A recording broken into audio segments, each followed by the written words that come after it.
An article in the American Foreign Affairs magazine provided the context to how the United States war on terrorism post 9/11 had normalized the idea that everything is permissible in the pursuit of terrorists, regardless of where they are. The question of sovereignty of another nation where these terrorists may be hiding out was not paramount anymore. Now, the magazine writes, to prosecute its war in Gaza, Israel borrows ethos, strategy, and tactics from that framework, doing so with the support of the United States.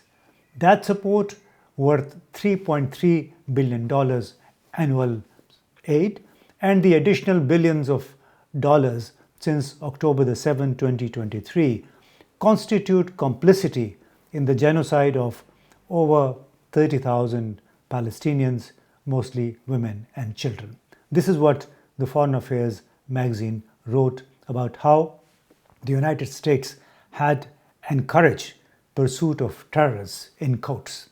This exceptionalism of the United States in favor of an aggressor and occupier, that is Israel, not only contravenes the ideals set out in the United Nations-led world order post-1945, but also exposes the duplicity of geopolitics.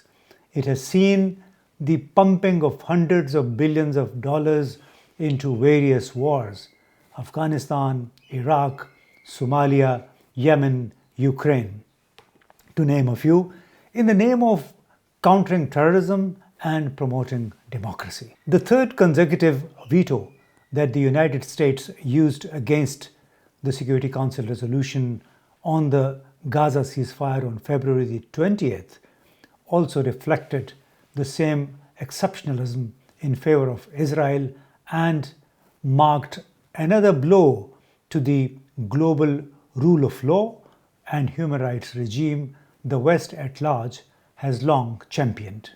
This situation begs a big question in the current turbulence. Should the rest of the world look on as geopolitically driven exceptionalism wreaks havoc across the globe, or embrace the concept of a shared community of humankind based on equality, inclusion, and collaboration as proposed by China's President Xi Jinping?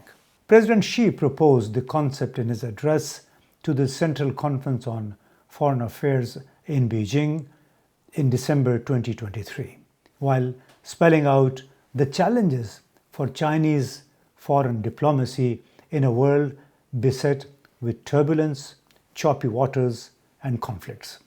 President Xi's proposal also appears to be driven by frustration over failure of the current UN-based world order in protecting fundamental rights of smaller and oppressed nations such as the Palestinians. Continued unqualified support for Ukraine and Israel only ensure more conflict and greater human losses with the active support of the country that speaks the loudest on morality and human rights. All this happens, interestingly, in the name of responsibility for shared security, as late President Ronald Reagan had once said when defending continuous arms and funds aid to Israel. Every US president ever since, including the incumbent Joe Biden, has upheld this pledge to protect Israel at the cost of justice and humanitarianism in the world, defying the ideals behind the birth of the United Nations in 1945. Interestingly, a June 2023 US Congressional Research Service report lists at least 71 instances wherein the United States used or deployed military force in different parts of the world. Military force in different parts of the world, at least 71 instances in the last 4-5 decades. It also includes instances of invasion of other countries in the name of self-defense. Afghanistan, Iraq, and some African countries, Yemen, Somalia, as is the case currently. Now, the unconditional support to the brutal Israeli aggression against Palestinians, of course, is part of the unilateral exceptionalism that the US invokes when necessary. In this crucial and disturbing context, President Xi, while addressing the Central Conference on Foreign Affairs in Beijing in December last year, reviewed the global political environment and spelled out the challenges for his country's diplomacy. He called for an equal and orderly multipolar world in which all countries, regardless of size, are treated as equals. Hegemonism and power politics are rejected, and democracy is truly promoted in international relations. As the leader of an ascendant global economic power, which now also feels responsible for steering the world away from the consequences of Cold War geopolitics, the Chinese president proposes the building of a community with a shared future for mankind. That is, perusal of goals of common development, lasting peace, and security.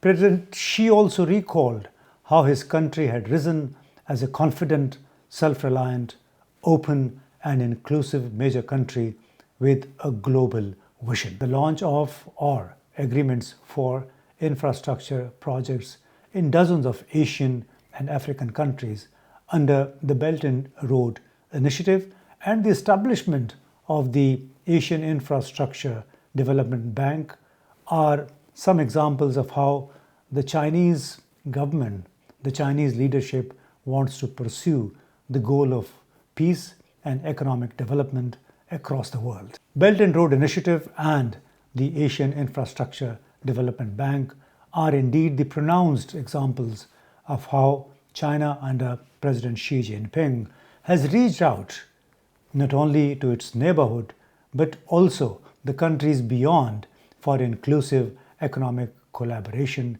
and joint security architecture against all sorts of threats. The Chinese leadership considers this as the foundation for a shared community based on win-win economic cooperation and trade connectivity, and not through coercion and selective dole-outs to preferred countries.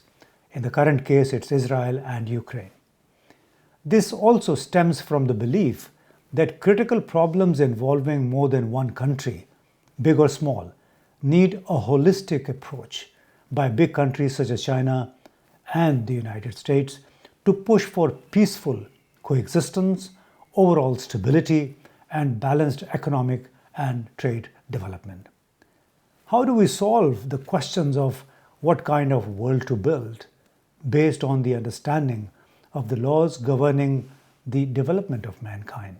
This goal President Xi has set for himself seemed to be the core tenet of his thoughts.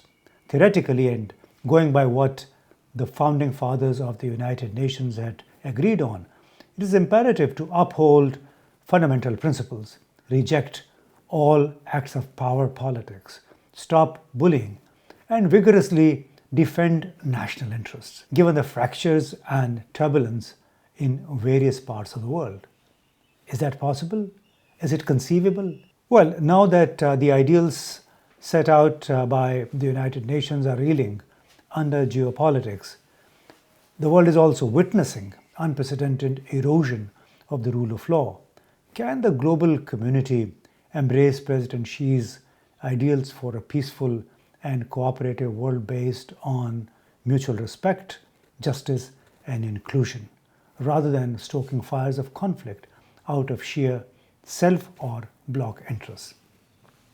And it's not just about the shared community or shared humankind. And these ideas did not pop up in isolation.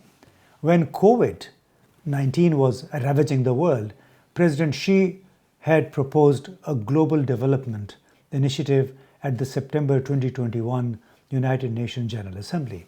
Xi followed this up with his global security initiative at the Boao Forum in April 2022. In March 2021, President had introduced his Global Civilization Initiative to counter increasing polarization, rising intolerance across the world, structural racism, abuse of power, and the rise of right-wing forces in political spectrums across the world. The primary driver of all these initiatives is to create a world order where all can jointly eliminate the root causes of international conflicts, improve global security, improve governance, and bring more stability and justice to all the nations. So in a nutshell, why not, as President Xi proposes, pursue peace and development through mutual respect, non-interference, win-win and inclusive cooperation for creating a shared community of humankind. Thank you.